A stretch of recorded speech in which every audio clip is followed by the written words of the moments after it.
A journey across the seas has come and gone for Jackson, his first endeavor as an investor underway. Besides the carriage ride from Natoria to Horsh, which is a trading city located in the far south of the continent, Jackson took every trouble to have the trip be a private one, as he did not feel any inclination to share his new experience with any other Yoriano-bound strangers. Rather than taking a ship for passengers, he chose to ride a cargo boat instead. The boat ride, his very first, took him from Horsh and docked in a port city in the west of Emacord to pick up more goods for trading. The 8 members of the crew, though they imagined their passenger to be a haughty and spoiled fool, were forced to toss aside their preconceived notions of him. He paid them handsomely, and they found his manners and curiosity for their work to be quite pleasing despite his being so rich. The journey was over and done with in what felt like no time at all for Jackson, the transit time being just a day shy of 3 weeks. Being on the open sea gave him new sights and sensations that he took delight in describing to his mother in his first letter home. Mid-March 1871. After nearly 2 weeks of being on dry soil, Jackson is delighted with the land that he is slowly becoming more acquainted with. On this particular day, though it mirrors all those that came before it, the air is sweltering from sunrise to sunset. But the continent that is Yoriano is beautiful to Jackson's senses, as the air is full of spice, and the sounds of people speaking his tongue, the native tongue rightfully dubbed Yorian, or a mix of the two. Granted, there is more shrubbery than trees, and nearly all shade must be sought out by going indoors, but the newness of it all satiates Jackson's cravings exceedingly well. And since it is a port city in which he resides, the sounds of the city are never too far away. With proper hydration, well-timed outings, and kind strangers, he has taken every moment in stride, despite the constant need to dab sweat from his brow. The dirt path on which Jackson walks now scratches and scrapes at his sandaled feet, the sound doubled due to the one who walks alongside him, a gentleman of sorts. Being both Jackson's guide and client, this man is older than he, with a very kind and handsome face. His short black hair is thick enough to keep his sweat from falling as constantly as Jackson's does, and his bronze skin is a compliment to the Yorian sun above them. They are already in the throes of conversation as they move about. Jackson all smiles as he sings this man's praises.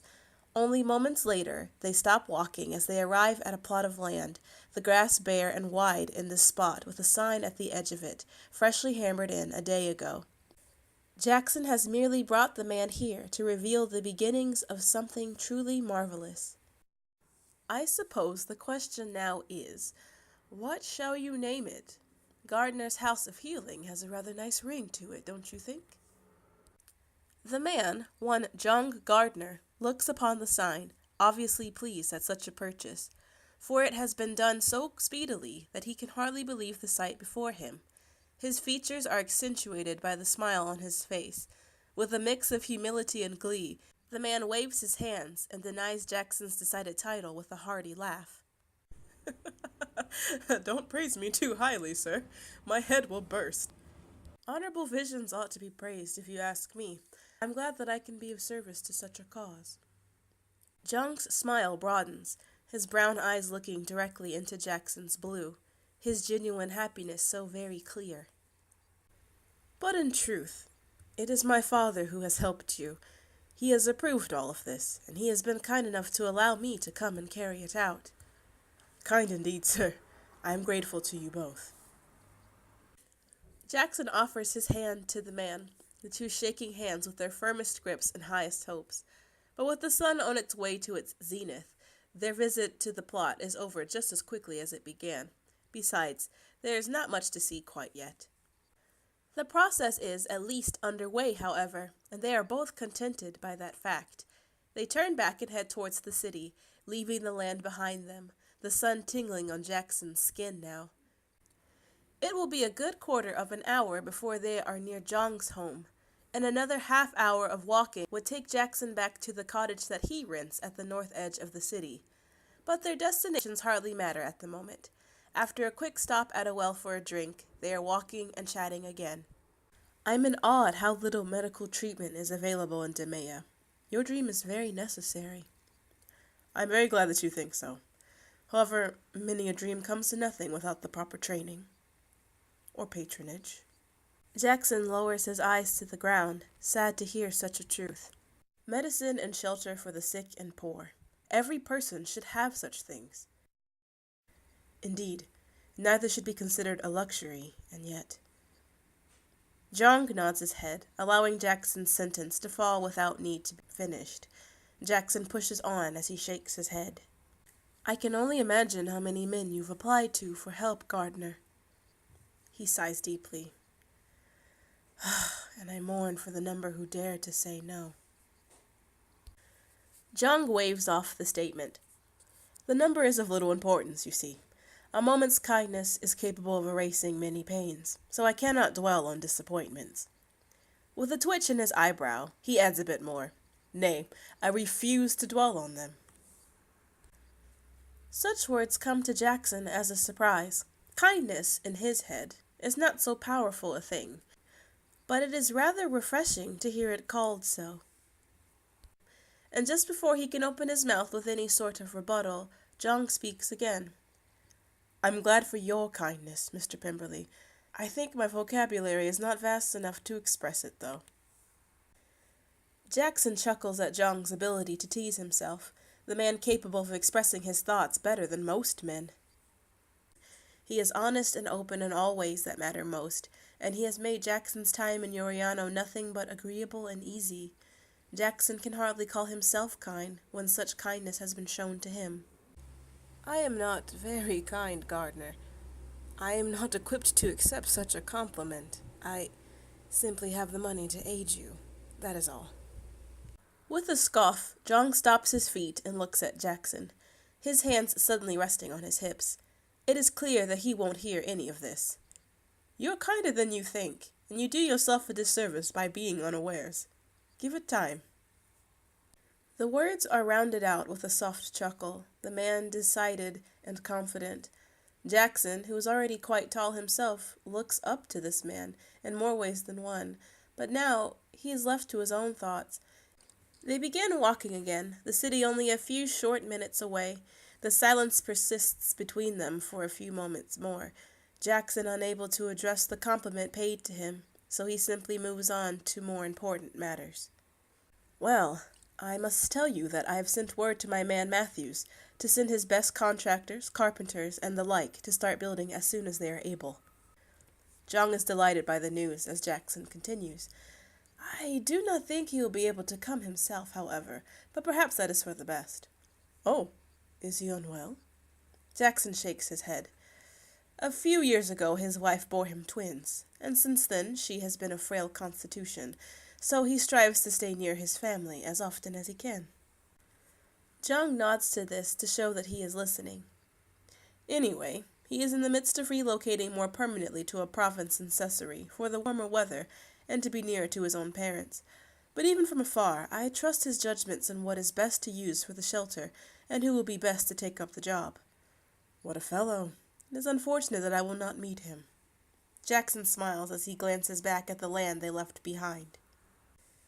The weeks ahead will be spent gathering supplies we'll need, both local and abroad, and I predict that once his men arrive, your shelter will be up and running before this time next year. Before then!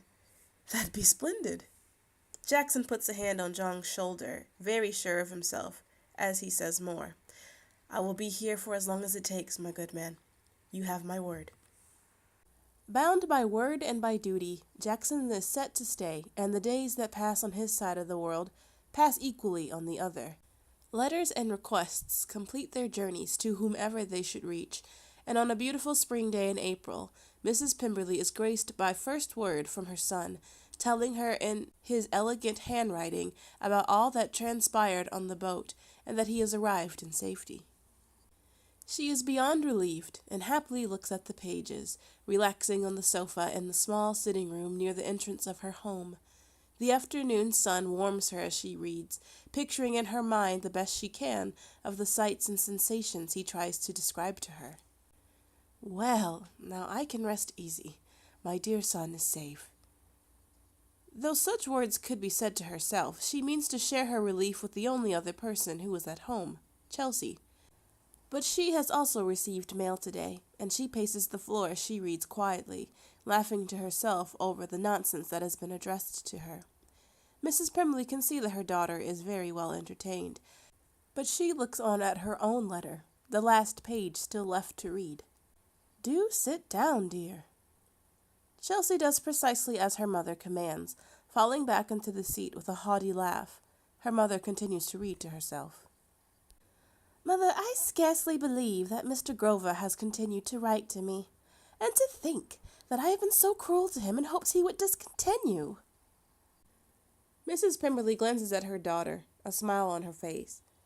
"Discontinue? I thought you were encouraging him. He has a handsome fortune, you know, and his estate out in Remit has only been described as fine." "Yes, but I bore of him now, for he does not have so handsome a face as I would like." She laughs again, shaking her head as she tries to continue reading her letter. "Ugh, he seems much too desperate to deserve me, and I think I will tell him so in my final reply. Do what you must, dear." Mrs. Pemberley is hardly listening now, for she is continuing on in her own letter from Jackson. Just a quiet moment or two more, and she can finish the last paragraph. Chelsea, though she is only halfway through her own letter, is glad to see her mother so happily reading. Her curiosity is most definitely piqued. "What does Jackson write? It took him long enough to say something." "Oh, yes." Mrs. Pemberley is done now, and looks to Chelsea. "He speaks of the sea, the weather, and some educated man called Her mother's hesitation causes Chelsea to lean over. She wishes to see the name Mrs. Pemberley is struggling with, and does her best to be of service. "Jing, perhaps." Anyway, his family name is Gardner, which sounds rather respectable." Chelsea nods to this, coming back to her normal position in her seat now that she is no longer needed. "It is all mostly gibberish, since he speaks of business and contracts, medicine, and so on and so forth, but he sounds hopeful and eager about the months ahead." Poor men. All they think of is business. With her letter still in hand, Chelsea tilts her chin up and smiles, pleased about her situation in life. "I'm glad for my sex. Men cannot be envied." "I agree. I rather enjoy a turn or two in my large house. A quiet turn at that, for we approach 2 years since Rosamond went away." Indeed, the home is all solitude now, and both of them are delighted by it. "Yes, it is reasonably more quiet with her gone." Chelsea, unable to finish Mr. Grover's letter, folds it up and places it on the stand just under the decorated lamp. She sighs deeply as she enjoys the silence of the room for a moment, and it does not take her long to speak again. "Oh, could you imagine it, Mother?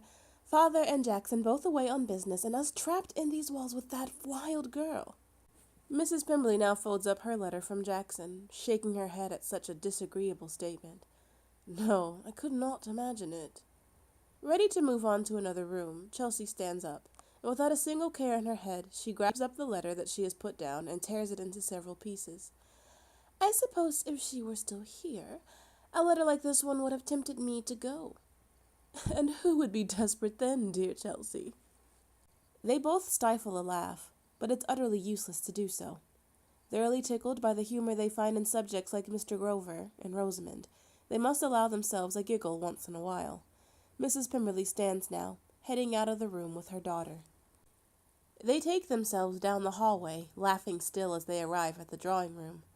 Graubus, who was coming down the stairs after finishing his rounds on the second floor, hears them rather than sees them. He can easily guess where they are headed, and his timing is very good. After completing the stairs, he walks directly to the bell and gives it a ring,